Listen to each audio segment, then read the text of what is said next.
Yo, I'm coming at you with another one. Lego Transformers Bumblebee movie Shatter.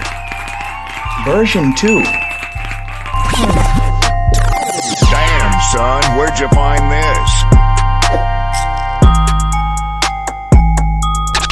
No more running.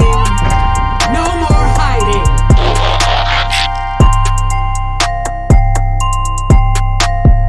Yo, what's going on, guys? It's your boy Say here. Let's get right into it. Nice. Ladies and gentlemen, we finally got her. Give it up for Bumblebee movie Shatter version 2. Yeah, boy. Okay, now Shatter here is definitely one of the builds that needed a version 2 more than any other one of my builds. Now, when I first built Shatter, this was during a time where I really just had no idea on how to build car transformers. So at the time, even that was an accomplishment for me.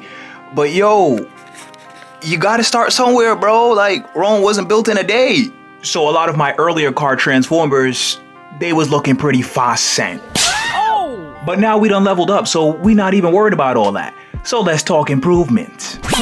Okay, now coming around to the back here, as you can see, we've made some major improvements to the back kibble. Instead of that monstrosity of a backpack that version 1 had, we've got a nice little condensed backpack that sits on Shatter's upper back here. On top of that, we've got the wheels, which are in somewhat more of a correct position on the back of her shoulders here. Next up, we've got the newly designed head sculpt, which actually looks really cool in my opinion, especially because I use some smaller clip pieces that I don't usually use to simulate that insect-looking mouth that she has in the movie. And just below that, we've got the newly updated chest right here, which I'm also liking because I use these larger translucent disc pieces here to represent the lights that she has on her bumper. Now with the version 1, I used the smaller 1x1 translucent plate pieces because she was smaller. But with this larger version, those larger translucent discs really make this Shatter look more realistic. And to really add to that element of realism, I also added the brand or the logo here on the front of the hood of the car. Now as for the other improvements, as you can see, we've updated the hand cannon here.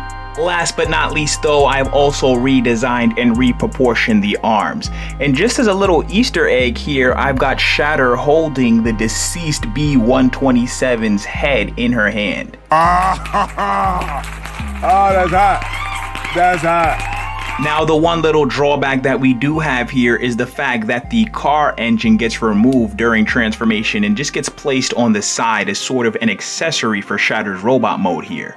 But honestly, I'm really not too bothered by a little bit of parts forming here and there because I'm more concerned with the overall construction and aesthetic of my builds. Now what really happened was during the 7 hours that I was designing just this chest section alone, I actually had an oversight and forgot that there's gonna need to be some space for the engine to transform somewhere in there. So at that point, I was just like, you know what, man, this engine is just gonna have to sit on top in Shatter's car mode. And it may not look like it, but bro, to get these two halves of the car to fold down slightly and then to get the two inner halves to fold up to reveal the lights was a pretty hard task. So in the end, I did manage to hide all of the components that allow for that to happen, but believe me, the inside of this trunk right here is looking pretty avance.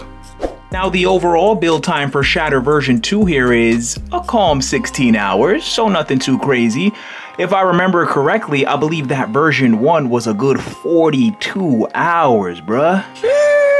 And as for a size comparison, Shatter here is coming in at a good 8.5 inches from head to toe. So definitely not minifig scale accurate, but I like building my Lego Transformers at a larger scale so that I can incorporate as many details as possible in both modes. Oh. Now we all remember how badass Shatter was in the movie, but bro, we can't have Shatter without Dropkick. Oh, hell no, man. So if you guys are interested in seeing my Bumblebee movie Dropkick build, I will leave the link to that video at the end of this one. And if you guys are interested in having me build your favorite Lego Transformers or Lego mechs, you should definitely consider becoming a Super Say. And before we get back into that vehicle mode, if you too build Lego Transformers or Lego Mechs, you should definitely pop into my Lego Mech Facebook group. Okay, so here we have Shatter back in her Plymouth GTX muscle car vehicle mode. So in all honesty, that version 1 vehicle mode still holds up even till today. But as for just some of the minor improvements, we've got a way better designed hood engine here, a cleaner and way more realistic looking front section along with the logo that I mentioned before on the front here. We've also got a completely retiled and almost 100% smoothened outer surface of the vehicle mode here for this version. When I built that version 1, I was really just completely unaware of the effect that smooth tile pieces have when creating vehicles out of Lego. It's really the difference between night and day when it comes to making something look realistic. Taking a look at the sides here, those are pretty clean as well. And if we come all the way to the back here, you can see we've got some brake lights here, a license plate, and that silver or gray buckle that Shatter has on the back of her vehicle mode. Now, one of the biggest struggles that I had to manage when designing this car mode was managing the weight of the cage and the lights here, because they look good in the vehicle mode, but when I was transforming Shatter into her robot mode, the combined weight of these two structures just kept pulling her back. So stability was definitely an issue when incorporating those additional details, but we made it work. And as mentioned before, the engine here is really just an accessory that gets placed on the side in order for Shatter to get into her robot mode. But I mean, even without the engine, bro, this car mode still go hard, so I'm all good with that.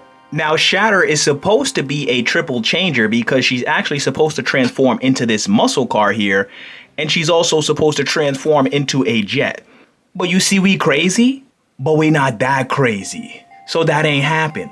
But in the comments though, let me know who your favorite triple changer is.